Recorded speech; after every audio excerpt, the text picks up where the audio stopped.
L'après-Kaizen, ça a été complexe parce qu'en fait, le film sort, ça explose, énormément de sollicitations. Et en fait, du coup, on s'est retrouvé avec un raz-de-marée de demandes qu'on a essayé de traiter, impossible. Et en parallèle de ça, on travaillait sur la sortie de Instinct. Kaizen, c'était mi-septembre et Instinct, c'était mi-novembre. Donc, c'était quand même assez rapproché. Il y a un matin où c'était en novembre 2022, si je dis pas de bêtises. Il a débarqué au studio, une journée classique, toute l'équipe était là et il nous a dit les gars, en fait là, on fait plein de vidéos, on a plein de projets. Chaque semaine, il y a une nouvelle vidéo, mais c'est trop rapide et j'ai besoin de prendre le temps de me concentrer et de changer ma vie, de me concentrer sur un projet un peu plus long terme. Et du coup, il a dit ok, je vais monter l'Everest. Je ne vais pas dire de bêtises, mais je pense 7 ou 8 partenaires avec lesquels on a des contrats à l'année et ça nous permet de développer nos projets, d'être pertinents et d'entretenir une vraie relation de confiance avec ces marques-là. Bienvenue dans Brandzone, le podcast qui décrypte les stratégies d'influence, de branding et de communication sur les réseaux sociaux. Chaque semaine, des experts et des créateurs te partagent leur parcours et leurs conseils pour développer ton image et ton activité. Bonjour, aujourd'hui dans Brandzone, nous recevons Ferdinand Maupin. Donc tu es directeur des partenariats pour Inoxtag. Bonjour Ferdinand. Salut Benoît, ça va ? Très bien. Merci d'avoir accepté mon invitation, parce que je crois que c'est la première fois que tu acceptes, ou en tout cas que tu viens sur un podcast. Donc merci pour ta confiance. Merci à toi. Est-ce que tu peux déjà un peu, pour ceux qui ne te connaissent pas, parce que dans le métier tu es déjà très connu, mais en tout cas pour ceux qui ne te connaissent pas, est-ce que tu peux déjà présenter un peu ton parcours, ce que tu as fait avant d'arriver à ce stade du coup ? Ouais, du coup, bonjour, moi c'est Ferdinand. Je gère les partenariats pour Inox. Et ça fait à peu près 3 ans et demi maintenant que je bosse dans ce milieu-là avec Inox et donc dans le milieu de l'influence. C'est mon tout premier job en fait. Avant, j'avais différentes expériences en stage et je voulais bosser dans un milieu qui était tout autre. Donc je suis arrivé par là, par hasard, grâce à Webedia, qui est donc une agence, une grosse agence qui opère sur pas mal de secteurs, dont l'influence et qui bosse avec Inox. Et donc, j'ai été recruté il y a 4 ans par Webedia. Au départ, je ne bossais pas directement avec Inox. Et puis, j'ai eu une opportunité un jour. Et donc, depuis ce moment-là, je fais mon rôle, moi, c'est de faire le lien entre Inox et ses projets et les différents partenaires avec lesquels on a l'habitude de travailler. On essaye de faire des projets cool et de raconter des belles histoires ensemble, quoi. D'accord, donc toi, en fait, tu as commencé chez Disney, tu as été chez Ubisoft et chez Webedia. Et j'imagine que chez Webedia, Inoxtag, c'est le plus gros, enfin en tout cas le plus important créateur de contenu de l'agence. Comment, un jour, on te dit, tiens, on va te confier les rênes des partenariats, qui est comme un peu le mastodonte de l'agence, du coup ? En fait, ce qui s'est passé, c'est, pour revenir un petit peu aussi en arrière sur mon parcours, moi quand j'étais au collège, lycée, j'étais passionné par un secteur qui était donc l'e-sport, compétition de jeux vidéo. Et j'ai eu toutes les expériences que j'ai eues, que ce soit donc chez Ubisoft et aussi chez Disney, même si c'était un peu plus vaste, j'ai travaillé sur des projets de compétition de jeux vidéo. C'est comme ça que je suis arrivé chez Webedia, en stage. Et ayant fait de l'événementiel à Disney, j'ai eu ma première opportunité de contrat en CDI avec Webedia pour gérer les projets de différents créateurs de contenu. Donc il y avait Inox, mais il y avait aussi d'autres créateurs, qui soient au sein de Webedia et parfois des créateurs qui bossent en indépendant, mais avec lesquels Webedia bosse étroitement. J'ai fait ça pendant 1 an. Et en fait, au bout d'un moment, j'avais déjà fait quand même pas mal d'organisations de projets, d'événements auparavant, et j'avais fait un peu le tour, et je voulais me rapprocher de positions peut-être un peu plus commerciales, être en lien avec des clients, avec des partenaires. En fait, je voulais partir de Webedia, et c'était un moment charnière pour Webedia. Puisque Inox c'était un moment où il voulait se structurer. Il s'est dit, OK, c'est le moment vraiment de devenir plus sérieux, de me constituer une équipe. Et un petit peu par hasard, j'ai eu cette opportunité-là au moment où je voulais partir. Donc, j'avais jamais fait ça à la base. C'était un petit peu un pari pour tout le monde. Et c'est comme ça que l'aventure, elle a commencé. Donc, au début, c'était pas évident. Au début, c'était pas évident. Inox, c'était un moment où il était quand même déjà bien établi. C'était pas aussi puissant et est reconnu qu'aujourd'hui, mais il avait quand même déjà 4 ou 5 millions d'abonnés, donc c'était Tranquille. déjà une grosse machine, quoi. Et non, comment est-ce que j'en suis arrivé à... Enfin, c'est vrai que Inox, c'était quand même le gros créateur de Webedia à ce moment-là. Et en fait, c'est juste Webedia qui m'a donné cette opportunité, et Inès aussi qui a cru en moi, et il y a d'autres personnes dans l'équipe qui ont rejoint l'équipe à ce moment-là, et voilà, c'était une question de timing et de feeling humain qui a fait que ça s'est fait. Il y a eu un gros projet sur lequel tu as travaillé qui s'appelle Kaizen, on y reviendra après, mais est-ce que toi, en tant que directeur des partenariats, tu as vu un avant et un après Kaizen dans ta manière de travailler avec les marques, du coup? Il y a forcément eu un avant et un après. C'est vrai que de base, Inès, ou Inox, c'est quelqu'un qui a une grosse communauté, mais qui était principalement, avant Kaizen, connu d'une audience jeune. Le gros de l'audience d'Inox, c'est les 13-24 ans. Et c'est vrai que Kaizen, ça a propulsé Inox sur le devant de la scène. D'un coup, il a touché les parents, même les grands-parents. Et donc, forcément, aujourd'hui, nos interlocuteurs, ça va être des directeurs marketing, par exemple, qui souvent ont peut-être plus des âges entre 35 et 60 ans, qui n'étaient pas forcément la cible initiale des contenus d'Inox, et qui, du coup, ont vu en fait qui était Inox, ce qu'il fait, et la qualité de son travail et de ses projets. Et donc, forcément, ça nous a ouvert des portes. Et depuis Kaizen, c'est vrai qu'on a des rendez-vous et des opportunités qu'on n'avait pas l'habitude d'avoir auparavant, quoi. D'accord. Et alors justement, comment tu gères ça au quotidien maintenant? C'est-à-dire que, alors évidemment, on fera un focus sur Kaizen qui est quand même le grand virage d'Inoxtag. Mais concrètement, comment ça se passe aujourd'hui quand toi, tu as des marques? Est-ce que c'est des marques qui viennent te voir en te disant « Tiens, on a un projet avec Inox, c'est ça ?» Ou est-ce qu'à l'inverse, c'est vous qui avez des projets comme c'est le cas de Kaizen ou d'autres comme la traversée à l'Atlantique et qui allez voir, du coup, chercher des marques pour financer un peu les projets? Comment, dans ton quotidien, tu travailles un peu cet esprit-là? Ouais. Alors, il y a les deux cas de figure sont possibles. Donc, parfois, c'est nous qui sommes proactifs et qui allons voir des partenaires, et parfois, c'est l'inverse qui se passe. Mais avec Inès, nous, dans notre manière de fonctionner, tout part du projet. C'est-à-dire que c'est très, très rare qu'il y ait une marque, un partenaire qui nous contacte avec un projet et qu'on se lance sur ce projet-là. Inès, c'est quelqu'un de très, très authentique. Il a ses idées, ses convictions, ses envies. Et 99% des projets qu'on fait, ça va être une idée d'Inès, de personnes qui l'entourent, qui échangent avec lui. Ça vient de lui.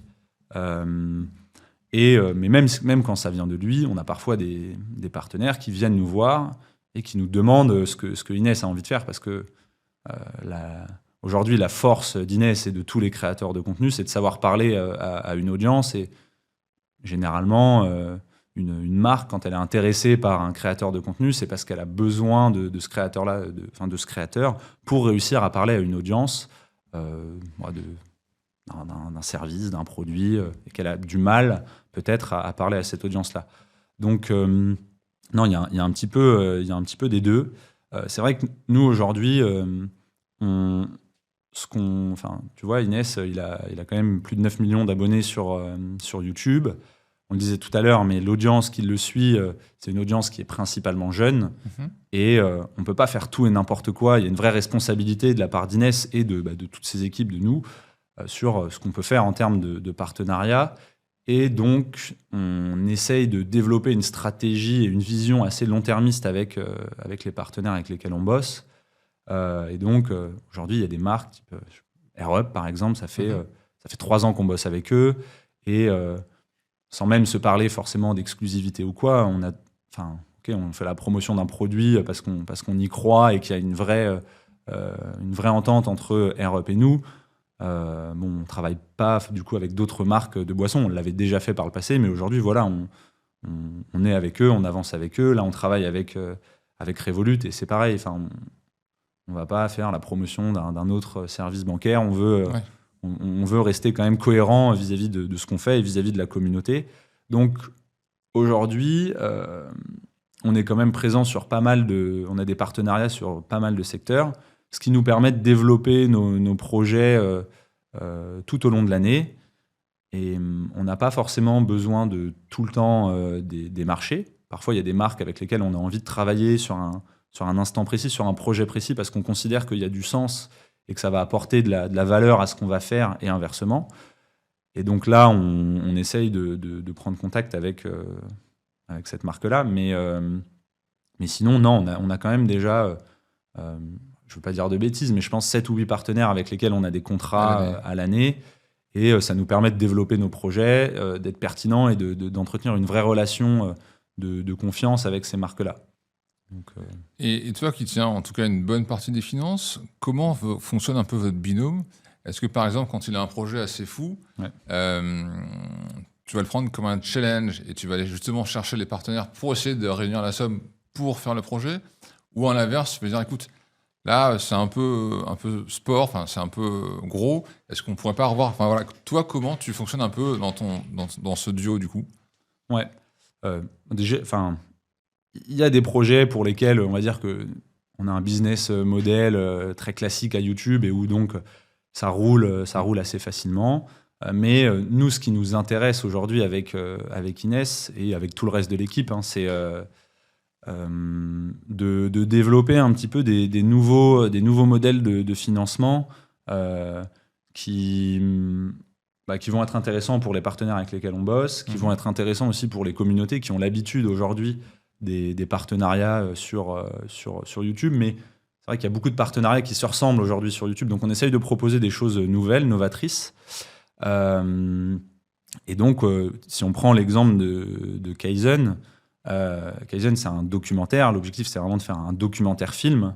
Et on ne pouvait pas aborder ce projet-là de la même manière qu'une vidéo YouTube où on fait une prise de parole d'1 minute, 1 minute 30 en début de vidéo, comme on a l'habitude de le voir. Là, il fallait vraiment trouver des partenariats et des produits, services qui avaient du sens dans le projet et qui pouvaient s'y intégrer de manière très éditoriale, très naturelle. Et donc, normalement, nous, ce qu'on vend, c'est beaucoup de placements de produits en début de vidéo. Là, on est allé voir Nike, par exemple. Alors, je dis, on va porter les produits, on ne va pas parler de vos produits. AirUp, qui est une marque qui est très présente sur YouTube, qui a l'habitude des formats très, très publicitaires en début de vidéo. On n'a pas parlé de la marque, c'était juste... Comment est-ce que cette gourde, elle peut s'inscrire dans le quotidien d'Inès, dans le cadre de ce projet-là, de son aventure de vie, de son aventure sportive. Et ça, c'était hyper intéressant. C'était le gros challenge sur Kaizen. Là, aujourd'hui, on a aussi... Inès, avec Basile et Charles, il a écrit un manga qui s'appelle Instinct. Il y a le tome 1 qui est sorti l'année dernière. Juste pour resituer, donc Basile qui est donc le réalisateur, c'est ça? Ouais, Basile, c'est le réalisateur de Kaizen. Et Basile, il a un rôle hyper important dans l'équipe. Il accompagne Inès, ils se comprennent bien, ils ont une vision artistique qui est commune et qui est partagée.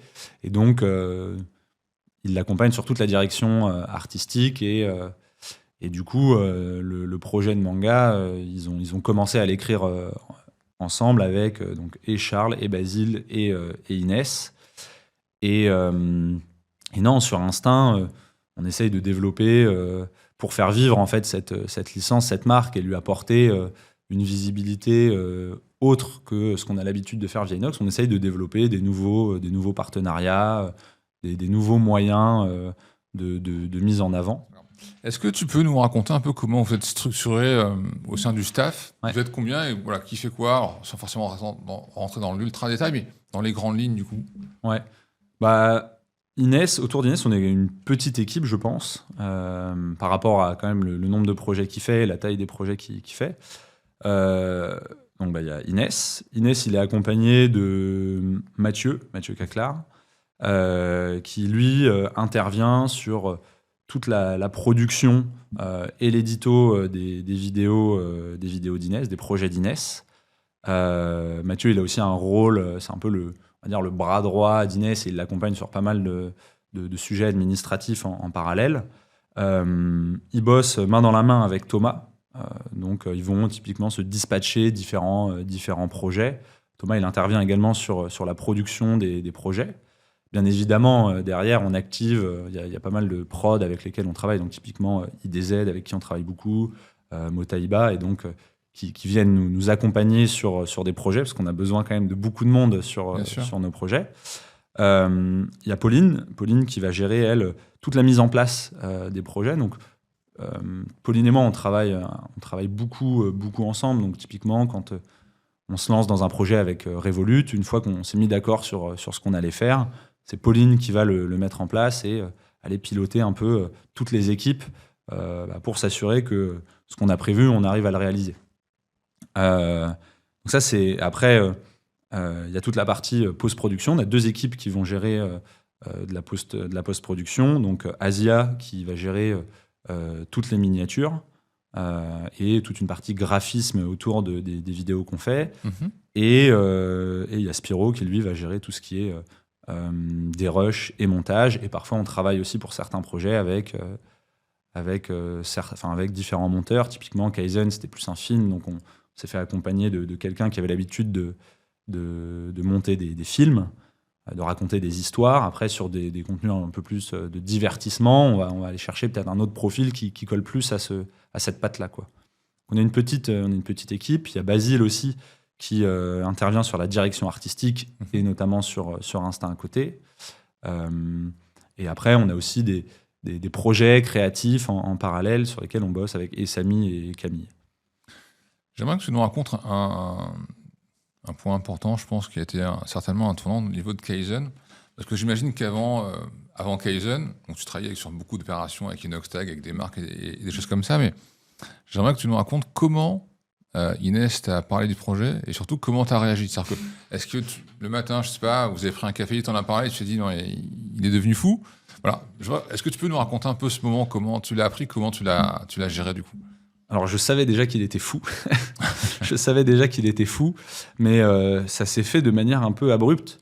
Il y a un matin où, c'était en novembre 2022, si je dis pas de bêtises, il a débarqué au studio, une journée classique, toute l'équipe était là, et il nous a dit, les gars, en fait, là, on fait plein de vidéos, on a plein de projets. Chaque semaine, il y a une nouvelle vidéo, mais c'est trop rapide et j'ai besoin de prendre le temps de me concentrer et de changer ma vie, de me concentrer sur un projet un peu plus long terme. Et du coup, il a dit, OK, je vais monter l'Everest. Mais de base, le projet, il est un peu... il vient de Inès qui était posée dans son lit et qui s'est dit, bon, faut que je prenne le temps de me concentrer sur quelque chose de plus grand et dont je vais me souvenir. Parce que le problème en enchaînant les vidéos, c'est que il allait partir une semaine en Islande pour un voyage, le lendemain faire une compétition de Fortnite. Et au final, tout se passait très vite et il n'avait pas l'impression de vivre pleinement les moments. Et donc, c'était juste un moyen de sortir de sa zone de confort et de vivre autre chose. C'était un moyen de grandir. Ça aurait pu être, c'était l'Everest, mais ça aurait pu être autre chose dans les faits. Et donc, au départ, OK, il nous dit ça, et puis en fait, il en a reparlé plusieurs fois, et c'est là qu'on s'est lancé dans l'organisation du projet. Je t'avoue qu'on ne savait pas trop par quel bout prendre le sujet. Il y avait bien évidemment, c'est un projet qu'il faut financer, c'est un projet qu'il faut organiser, que ce soit en termes de logistique, donc c'est pour ça qu'on s'est accompagné de Mathis, en termes d'organisation. Donc non, ça a été assez complexe au départ. On a mis du temps à réussir vraiment à se lancer. On n'était pas très organisé honnêtement au début sur le projet, mais on avançait juste à tâtons de manière très tu vois, on savait qu'on maîtrisait pas le sujet et on est juste allé rencontrer des gens, poser des questions pour voir comment est-ce que ce projet-là il pouvait se faire. Et puis au fur et à mesure, Inès, il est ami avec Nico Mathieu, qui est un youtubeur aventurier, qui lui a permis de rencontrer Mathis. Typiquement, on parlait avec d'autres aventuriers au début, avec qui on était prêt à se lancer sur le projet. Et puis au final, on a rencontré Mathis, on se dit, ah ok, là, c'est sûrement la bonne personne pour faire ce projet-là. on en a parlé à des marques, et puis au fur et à mesure, il y a différentes marques qui ont commencé à nous suivre sur le projet, et c'est comme ça que c'est devenu plus concret. Mais ce qui est marrant, c'est que donc, globalement, Kaizen, c'est un travail de 2 ans à peu près, entre le moment où Inès il partage l'idée et le moment où le film sort sur YouTube. Et c'est pas un projet où on a bossé pendant 6 mois pour l'organisation, et après, il fallait juste que Inès continue de s'entraîner, de tourner du contenu, et que le film sorte. Vraiment, toute l'organisation, elle s'est faite en fil rouge sur les 2 ans de travail du projet. Moi, sur ma partie, donc, c'était la recherche de partenaires. Je parlais d'Europe tout à l'heure. Europe, ils nous ont fait confiance dès le départ. C'était les premiers à se lancer sur le projet. Mais il y a aussi... Ouais, pardon. Comment réagit justement quand tu appelles les marques? Donc évidemment, au départ, Inox était un youtubeur très connu, mais on ne le connaissait pas pour Kaizen. Comment réagissent les marques quand tu leur dis voilà, on va monter l'Everest? Est-ce qu'elles t'ont cru? Est-ce qu'elles t'ont dit c'est encore un délire d'un youtubeur? Comment ça a été perçu au départ et comment ça s'est géré du coup? De différentes manières, et c'est comme ça qu'on construit, tu vois, notre vision des partenariats. Typiquement, AirUp, ils nous ont fait confiance directement parce qu'on travaillait bien avec eux depuis déjà plus d'1 an. Inès, il avait tenté des choses qui avaient bien fonctionné. Et donc, ils nous ont fait confiance. Et nous, c'est ça qu'on aime, en tout cas, quand on construit un projet avec quelqu'un. Il y a des marques avec lesquelles on ne travaillait pas et qui ont tout de suite cru au projet. L'objectif de Nike derrière Kaizen, c'était de mettre les jeunes en mouvement. Ça collait parfaitement à l'ADN du projet, et du coup, ça s'est fait ultra naturellement. Et à partir du moment où ils nous disent on veut mettre les jeunes en mouvement et que c'est l'objectif d'Inès, on se dit faut qu'on fasse quelque chose. Et tu vois, on n'a pas contacté la terre entière pour savoir qu'il y avait peut-être un peu plus de budget, etc. C'était vraiment les valeurs qui étaient importantes. Après, on a aussi parlé à certaines marques qui, pour le coup, étaient peut-être un peu moins intéressées par le projet, mais qui pensaient déjà aux retombées. Et c'est vrai qu'on n'avait aucune idée de ça. Et je pense que naturellement, on a senti que c'était pas fait pour coller. Et c'est pas grave, hein. Mais non, globalement, tout le monde était plutôt bienveillant quand on parlait de ce projet-là. Après, tout le monde ne peut pas y croire, et on a décidé de travailler avec les gens qui croyaient au projet, quoi. D'accord. Et on a beaucoup parlé de la préparation physique d'Inoxtag, qui a été quand même assez colossale et qui était un vrai travail.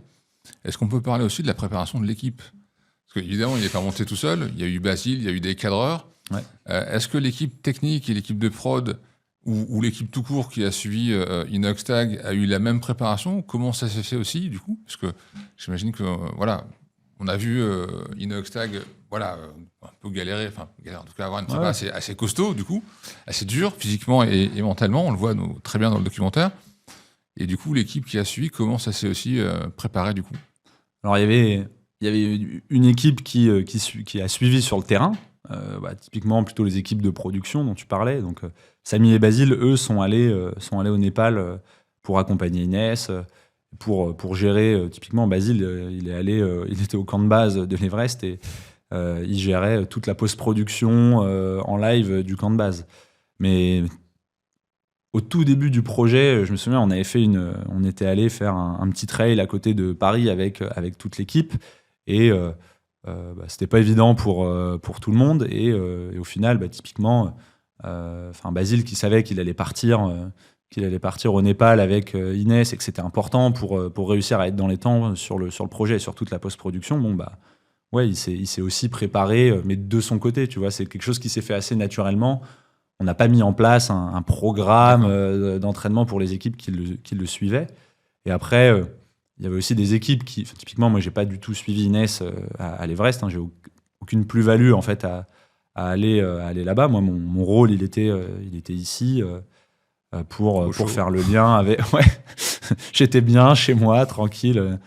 Et j'ai pas voulu me mettre en difficulté au Népal. Non, mais en vrai, moi, il fallait qu'on organise avec les équipes tout ce qu'on allait faire, comment est-ce que les marques elles allaient s'intégrer au film. Il fallait qu'on soit là, qu'on soit au contact de nos partenaires, Il y avait tout le plan de promo qu'il fallait qu'on développe. On pourra en parler ça après, je pense que c'est intéressant, mais tout ce qu'on a fait avec et MK2 pour les cinémas et YouTube, parce qu'ils ont un partenariat qui s'appelle le YouTube Ciné Club. Tout le plan de promo, on l'a travaillé avec eux, et on s'y était pas préparé, nous.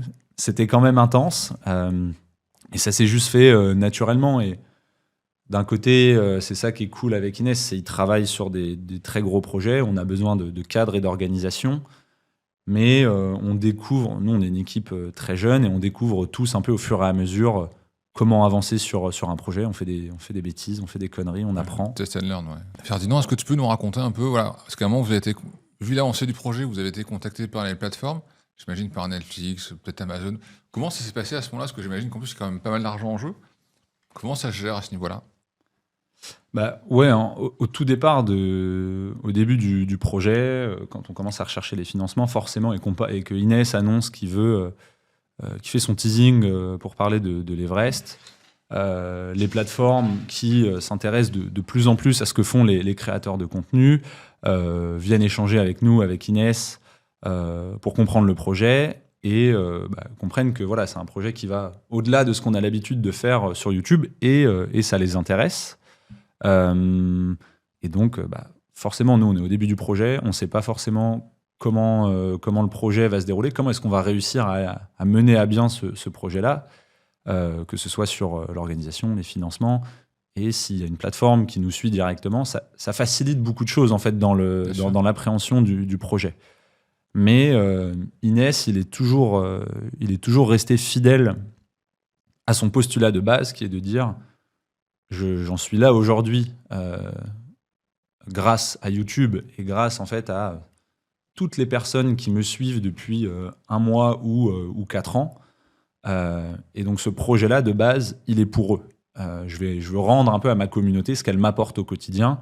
Et moi, je vais grandir à travers ce projet-là. Donc il le fait pour lui.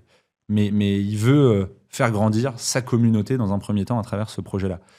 Et donc en fait, mettre Kaizen sur une plateforme, au départ, ça n'a aucun sens pour Inès, parce que il dévie complètement de sa trajectoire et de ce qu'il a toujours fait. Et donc, même si les propositions sont sympathiques, c'est un no match, quoi. Il y a aucun sens. Et donc, on va galérer, on va trouver d'autres moyens, mais on va rester sur notre plan initial. Et c'est ce qui, je pense, a été clé dans le succès du projet, puisque entre le moment où il a annoncé le projet, donc c'était en février 2023, et le moment où il est parti pour le Népal, pour son ascension de l'Everest, donc en avril 2024, à peu près un an, Inès, à travers les contenus de préparation qu'il a partagés, il a réussi à emmener sa communauté avec lui.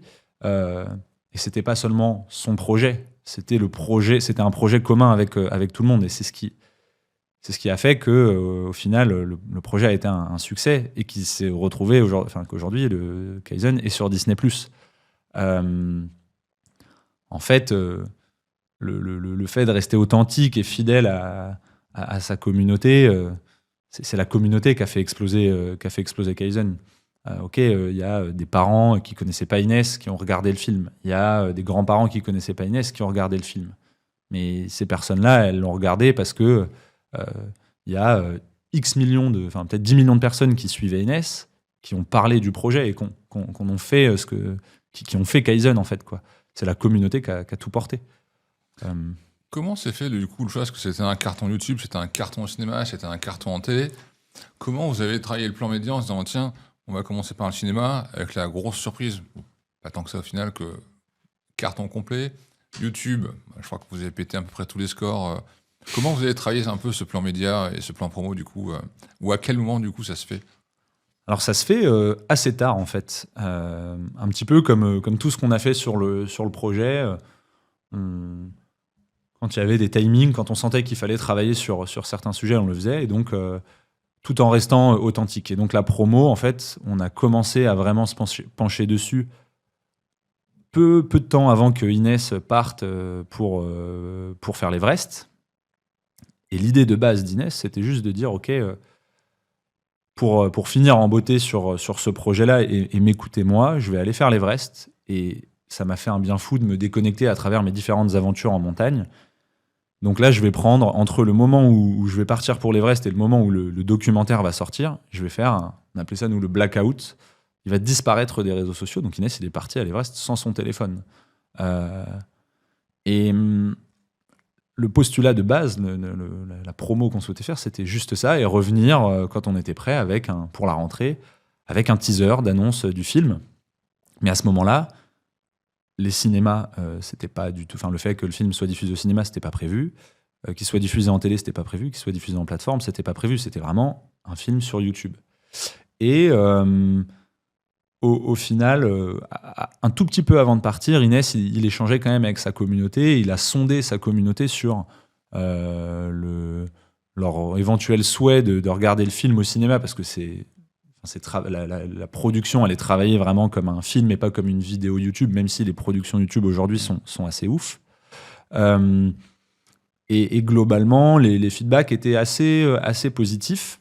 Et c'est à partir de ce moment-là qu'on a commencé à travailler donc avec Inès, avec les équipes, et avec YouTube et MK2, de comment est-ce qu'on peut proposer ce film au cinéma, mais tout en respectant cette diffusion sur YouTube derrière, gratuite, parce que l'objectif, c'était de toucher un maximum de monde et de proposer, d'offrir ce contenu-là à la communauté. Et donc, quelques mois avant la sortie de Kaizen, là, c'était le branle-bas de combat. MK2, on allait voir tous les groupes de ciné, les réseaux de cinéma. Et MK2 nous a fait confiance, on leur a montré des images, ils ont cru au projet. Et ils nous ont dit, OK, très bien, on va le diffuser dans les salles de cinéma la veille de la sortie YouTube gratuite. Et derrière, on a embarqué YouTube également dans cette aventure, puisqu'en gros, YouTube et MK2 ont un partenariat qui s'appelle le YouTube Ciné Club. Et leur objectif, c'est de faire venir les jeunes en salle de cinéma grâce à du contenu YouTube. Et là, c'est vrai que c'était un peu le contenu parfait. C'était un YouTuber, un créateur de contenu qui voulait pas faire une vidéo YouTube. Enfin, il voulait faire une œuvre sur YouTube. Donc, une œuvre de cinéma sur YouTube. Et donc, ça collait parfaitement. Et en fait, donc c'était vraiment juste des concours de circonstances, des opportunités. Inès, il décide de partir à l'Everest. Il coupe ses réseaux sociaux. Et on n'avait pas prévu de communiquer. Et en fait, là, c'est les gens, les abonnés qui, sur TikTok, sur les réseaux sociaux, ont commencé à créer des trends avec le Yeti, Inox qui est en train de se faire rouer de coups par un Yeti, les gens qui envoyaient de l'oxygène à Inox dans les montagnes, des musiques qui ont été créées et qui ont fait des millions d'écoutes en soutien à Inox et son ascension. Et en fait, là, c'est pas quelque chose qu'on avait maîtrisé et qu'on avait anticipé. C'est juste tout le travail qui avait été fait en amont de partage de contenu et, on va dire, d'emmener la communauté dans le projet, qui a fait qu'au moment où nous, on n'était plus là, eux, ils étaient encore là, et c'est eux qui ont porté le projet. Et en fait, pendant 6 mois où Inox n'était pas là, c'est le moment où il y avait le plus de discussions sur Inox sur les réseaux sociaux, alors que lui-même ne prenait pas la parole. Et pour moi, c'est ce qui a fait le succès de Kaizen, et au cinéma, et sur YouTube, et en télé, et aujourd'hui sur Disney+. Et donc, toi qui étais resté entre guillemets un peu au chaud chez toi, tu étais à la fois en lien donc, avec Inox et les équipes, donc tu savais ce qui se passait là-bas, mais tu voyais aussi ce qui se passait ici, à la fois sur les réseaux, dans les médias, etc. À quel moment tu t'es dit, ou est-ce qu'il y a eu un événement particulier où tu t'es dit, là, c'est en train d'exploser. Il se passe un truc au-delà du simple, enfin, qui n'était pas si simple, mais au-delà du docu qu'on veut faire. Là, ça prend une dimension un peu hors norme. Est-ce qu'il y a eu un moment un peu comme ça où tu te dis, ça devient hors norme ? Je pense qu'il y a 3 moments un peu clés. Et celui dont on parlait juste avant, qui est le départ d'Inès, et où là, on n'est plus du tout en maîtrise. Il y a des trends qui se créent et tout le monde parle de ça. Ça a duré longtemps. il y a le moment où Inès revient. Quand Inès revient, elle revient avec le teaser du film qui fait... Inès, s'il avait publié un réel sur sa page Instagram, c'est le deuxième réel qu'il publie sur son compte Instagram, il fait 50 millions de vues en une journée. Et là, on se dit, ok, c'est costaud, tout le monde en parle. Et à la suite de ce teaser-là, quelques jours après, il y a l'ouverture de la billetterie pour les cinémas. Et là, donc on était en contact, nous, avec MK2, qui derrière était en contact avec tous les réseaux de cinéma. Mm-hmm. Et en fait, le phénomène était dingue. L'objectif d'Inès, c'était d'être présent, d'être le présent partout en France, pour que une personne qui habite à Paris, dans une grande ville, dans la capitale, puisse le voir, mais aussi une personne qui habite dans un petit village puisse aller au cinéma d'à côté de chez lui, peut-être faire 20 minutes de voiture pour aller voir le film. Et en fait, ça a été dingue parce que dans les petits cinémas, on a eu des retours d'expérience des gérants de ces salles qui nous disaient « mais j'ai jamais vu autant de jeunes avec leurs parents au sein de nos cinémas ». Et en fait, la billetterie, elle a explosé. Il y a le site d'Allociné qui a crash au moment de l'ouverture de la billetterie. Et en fait, on a pété tous les records sur la billetterie, alors que le film était diffusé gratuitement le lendemain sur YouTube. Donc ça, c'est toute la communication qui a été faite en amont, que ce soit celle d'Inox avec sa préparation et les communautés, qui a permis ça. Et pendant aussi, je pense qu'il y a un point qui est important, qui illustre bien en fait toute l'organisation autour de Kaizen.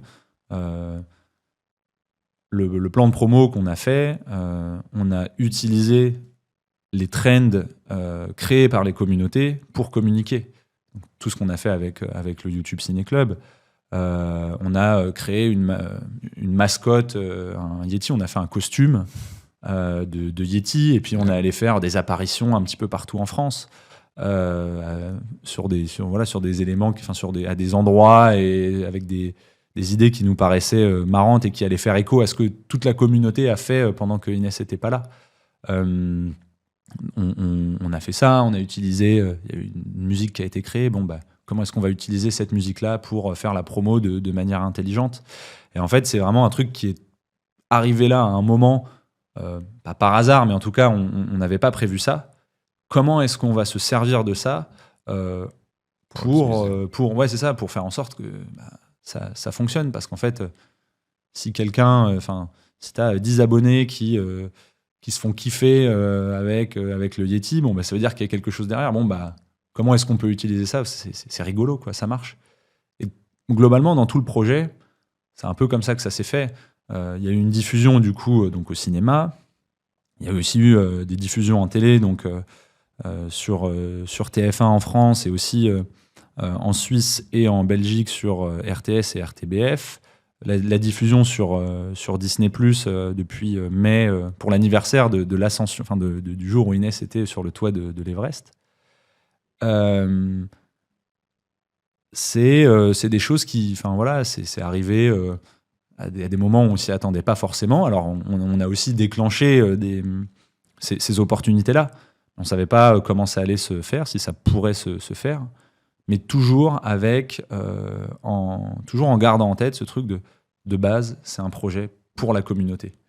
Et pour moi, si on devait aussi étendre ce postulat-là au-delà de Kaizen, c'est la force numéro 1 d'Inès, c'est juste le fait d'être vrai, quoi.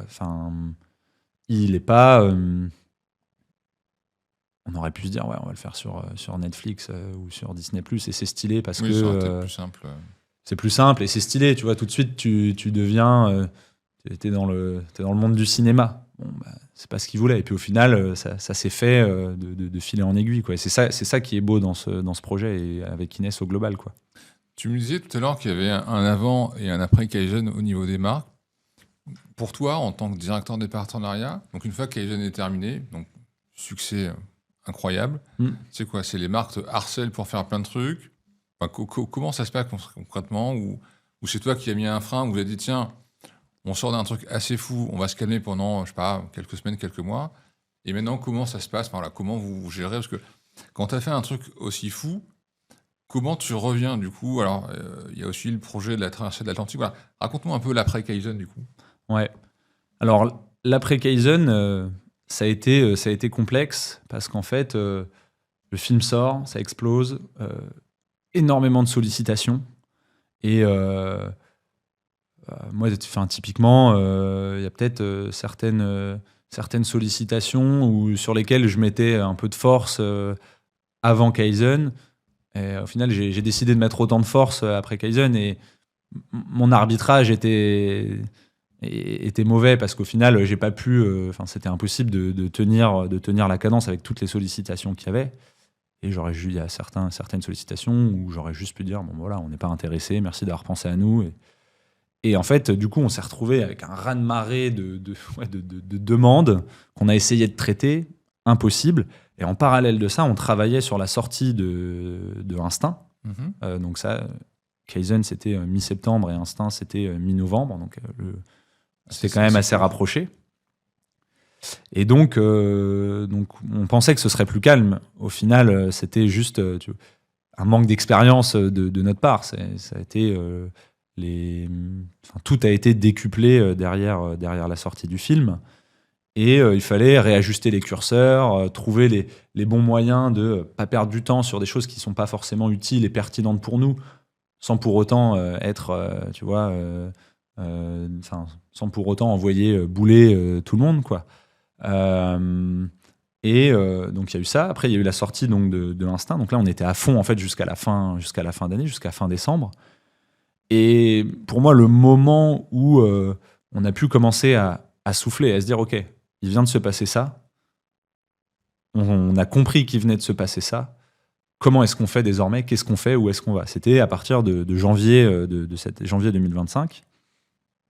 Et où là c'était énormément de moments. On était posés en équipe, dans nos bureaux, à discuter.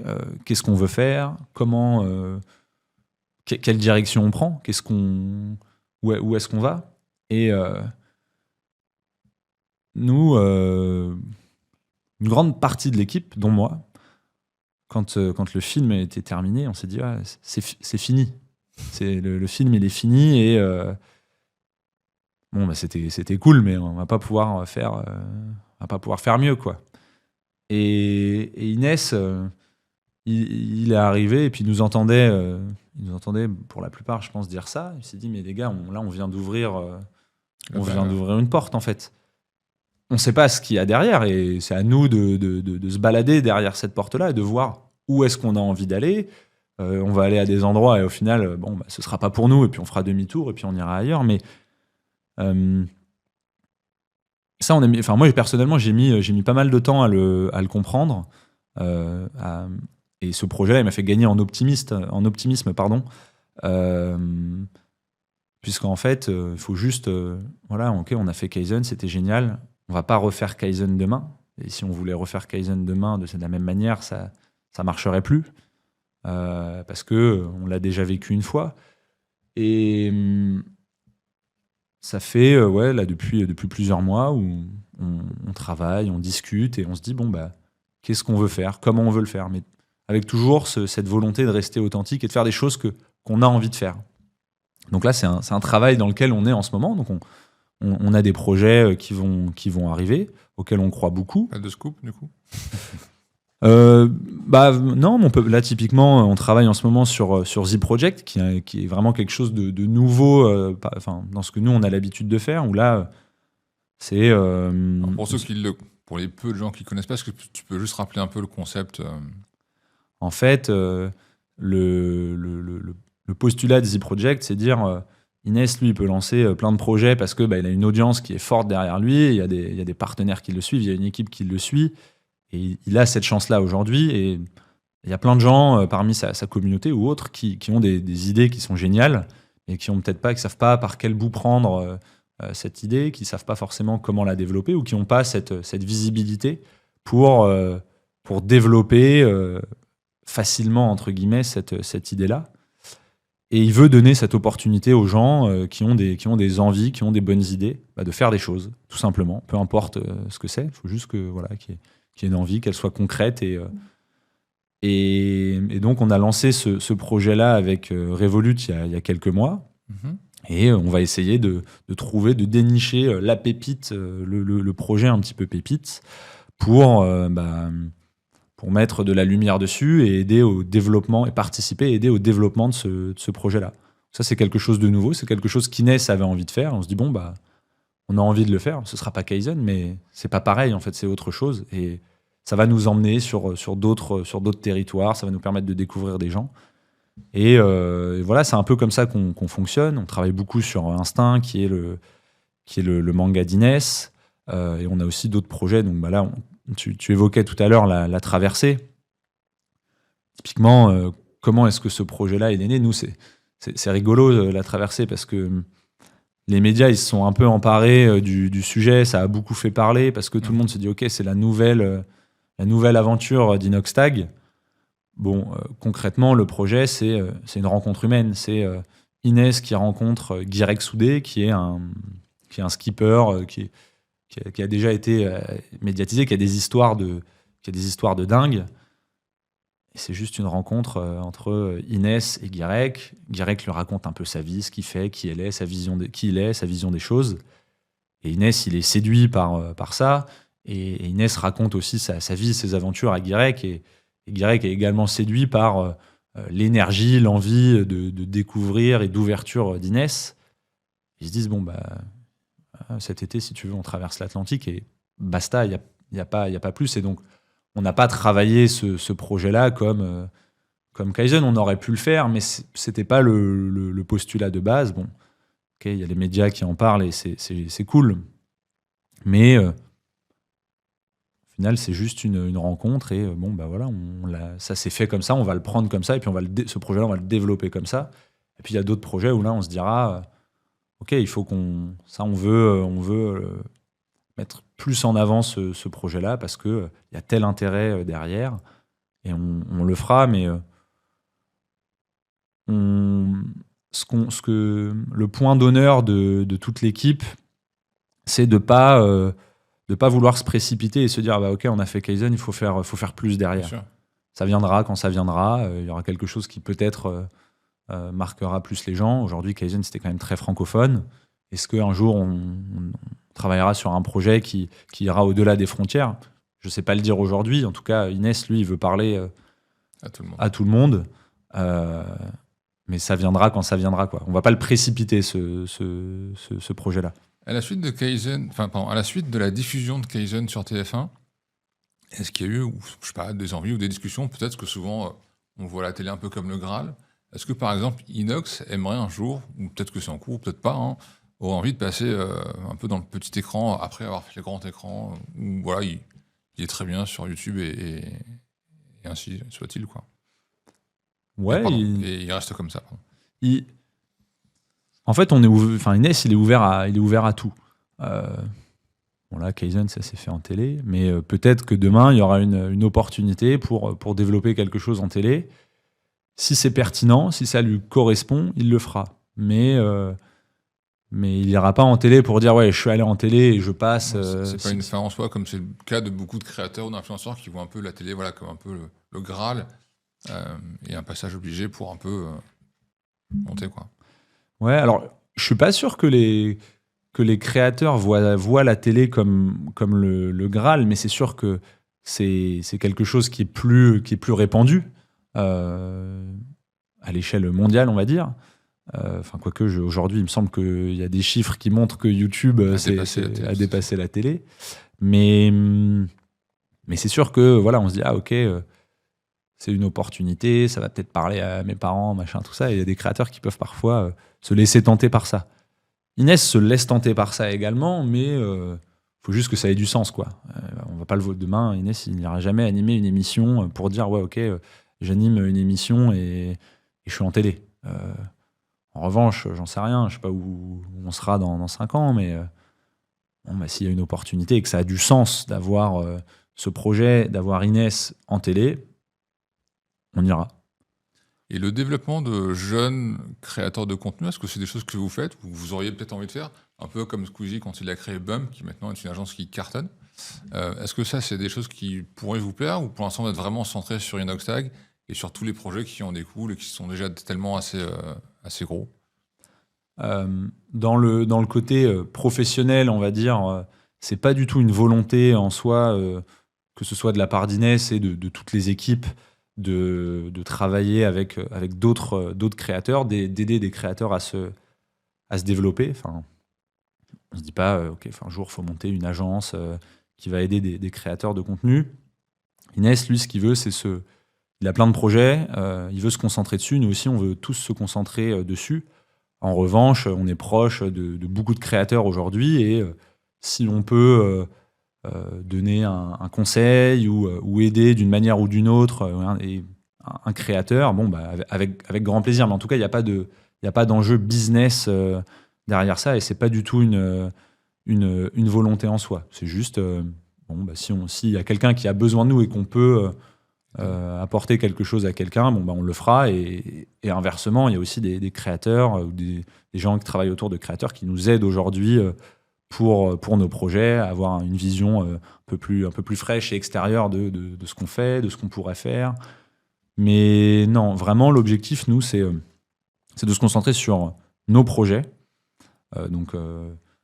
Il y a aujourd'hui Instinct et un des projets. On veut développer l'histoire d'Instinct, donc avec le livre, peut-être un jour avec la série d'animation, et puis pourquoi pas d'autres choses autour. On travaille dessus en tout cas. YouTube, bien évidemment, où là, l'objectif, c'est d'essayer d'aller un petit peu encore plus loin dans ce qu'on fait en termes de niveau de production, d'histoire qu'on arrive à raconter sur les vidéos YouTube d'Inès, que ce soit du divertissement ou des projets un peu plus inspirationnels, comme la traversée de l'Atlantique. Mais si on fait ça, c'est parce que Inès, il en a parlé sur ses réseaux, mais lui, il aimerait aller, tu parlais du grand écran tout à l'heure, lui, il aimerait aller un moment vers le monde du cinéma qu'il passionne. Et donc aujourd'hui, YouTube, c'est un bon moyen de travail et d'expression qui permet de s'entraîner et de faire des petits films entre guillemets à notre échelle sur YouTube. Mais en soi, quand Inès il a commencé dans sa chambre à jouer à Minecraft, il savait pas qu'il ferait Kaizen. Donc en faisant des belles vidéos sur YouTube aujourd'hui, c'est un moyen d'aller vers potentiellement la réalisation d'un film dans 10 ans, 15 ans, 20 ans, peu importe. Faut qu'il y ait un timing, faut qu'il y ait une opportunité, faut que ce soit le bon moment. Mais ça fait quand même beaucoup de projets sur lesquels travailler. On n'est pas non plus énormément, et peut-être qu'à terme, on s'ouvrira, mais c'est important de travailler en équipe avec une vraie cohésion. Donc, on prend le temps de se concentrer sur nos projets. Et pour conclure ce podcast, Inoxtag, dans Kaizen, prône un peu le dépassement de soi. Toi qui étais un expert du coup dans tout ce qui est partenariat, quels conseils pratiques tu pourrais donner à un créateur de contenu qui a un projet, quel qu'il soit d'ailleurs, pour essayer d'aller chercher des marques pour l'aider à se faire financer? Est-ce qu'il y a une technique? Est-ce qu'il y a comment on pourrait le conseiller sur ça? Je pense que c'est déjà pour tout créateur de contenu. La première chose, on en a parlé, c'est si tu veux faire un projet et que tu veux travailler avec une marque, que tu as besoin de travailler avec une marque pour financer un projet. Oui, mais toujours rester authentique et vrai par rapport à son projet. Ça, c'est vraiment la clé. Et après, je pense que c'est important de se faire accompagner par des gens qui maîtrisent ce sujet-là. Je pense que ça a été la force et l'intelligence d'Inès, c'est de se dire ok, je vais me construire une équipe. Il y a des sujets que moi je maîtrise pas, je vais me concentrer sur l'artistique, vraiment le côté très éditorial. Mais donc non, je pense qu'il faut juste s'entourer des personnes qui connaissent ces sujets-là. Alors on peut pas tout connaître, mais non, rester vrai et essayer d'être le plus pertinent possible dans ce qu'on raconte avec les marques avec lesquelles on travaille. Nous, ça nous a toujours réussi. Et parfois, on fait des croix, on décide de ne pas travailler avec une marque à un instant T parce que ça n'a pas de sens sur tel ou tel projet. Et généralement, y a des marques avec lesquelles on a cherché quoi faire pendant plusieurs années, on n'a jamais trouvé, et puis au final, au bout d'un moment, on trouve quoi faire. Et donc, ne pas se précipiter, prendre le temps et faire les choses avec cohérence. Et en vrai, je pense qu'on peut toujours finir par trouver le bon match. Et voilà, aujourd'hui, il y a pas mal je sais qu'il y a beaucoup de gens qui veulent devenir des créateurs de contenu. Moi, j'ai aussi vu pas mal de créateurs de contenu pour qui, d'un coup, ça marchait bien, mais qui sont peut-être allés un peu vite en prenant des décisions trop rapides et qui n'étaient pas en adéquation avec leur ligne éditoriale. Et au final, le gain à un instant T, il a un impact négatif sur la crédibilité en tant que porteur d'une voix. Et donc, à long terme, en fait, on y perd, quoi. Nous, on a une vision très long terme avec Inès. Alors, on a la chance aujourd'hui de pouvoir réfléchir comme ça. Aujourd'hui, Inès, il est très connu, ça marche bien. Donc, on a cette chance. Mais je pense que... Alors, moi, je travaillais pas avec Inès à ses débuts, mais je pense qu'il avait toujours cette vision-là en tête. Et moi, je partage cette vision. Et donc, voilà, ce serait mon conseil. Je ne sais pas si c'est clair, mais... C'est très clair. Quel conseil tu pourrais donner à un DIRCOM qui souhaite activer un créateur de contenu ? Moi, le conseil que je donnerais à un directeur com pour activer un créateur, c'est vraiment de lui faire confiance. Si on parle moi, j'aime bien parler de partenariat et pas d'opération commerciale. Parce que le terme partenariat, il est fort. Ok, il y a des enjeux financiers, mais il faut vraiment percevoir ce projet-là comme un win-win, comme un échange de visibilité. Et le monde de la création de contenu et Internet, c'est quand même très particulier. Et les créateurs maîtrisent ces rouages-là. Ils ont une force, une aisance pour communiquer auprès d'une audience qui est pas facile à aborder. Et nous, ça nous est déjà arrivé d'avoir des discussions avec des marques ou des groupes qui, certes, sont potentiellement très puissants, qui ont l'habitude de faire de la pub télé, de faire du 4x3 de partout et de communiquer à grande échelle. Mais du coup, c'est déjà arrivé qu'on arrive vers nous avec une vision et un modèle qui est déjà préétabli et strict, et qu'on voit en fait aujourd'hui le créateur de contenu un peu comme un acteur qui va réciter quelque chose. Et c'est vraiment clé de faire confiance aujourd'hui aux créateurs de contenu. Moi, typiquement, mon rôle, c'est de représenter Inox aujourd'hui, mais on n'a pas de problème à organiser une discussion entre Inox, un partenaire. On le fait, nous, régulièrement. Et Inox, il est même proche de nos interlocuteurs côté marque. Et c'est ce qui fait que ça fonctionne, qui peut partager sa vision et qu'on arrive à développer des beaux projets à long terme avec des marques. Et vraiment, je ne sais pas s'il y a des directeurs qui nous écoutent, mais faut écouter les créateurs de contenu. Nous aussi, on doit vous écouter pour comprendre vos enjeux et ce que vous voulez faire. Mais on a aussi les créateurs, ils ont leur expertise sur comment réussir à le faire à travers leurs audiences, et c'est clé, et tout le monde ne le comprend pas, je pense, aujourd'hui, quoi. Donc c'est faire un créateur de contenu n'est pas un acteur, quoi. C'est dans son univers, ce qu'on dit souvent d'ailleurs, Marc. Ouais. Exactement. Parfait, écoute Ferdinand, merci, c'était hyper merci intéressant. À toi, Benoît, j'ai kiffé. Et c'est toujours intéressant justement de découvrir un peu l'envers du décor, de voir comment fonctionne l'équipe d'Inoxtag, qui est la référence aujourd'hui en France, et de découvrir un peu tous les coulisses. Donc merci de nous avoir partagé tout ça, et je te dis à bientôt. À bientôt, merci pour ton accueil.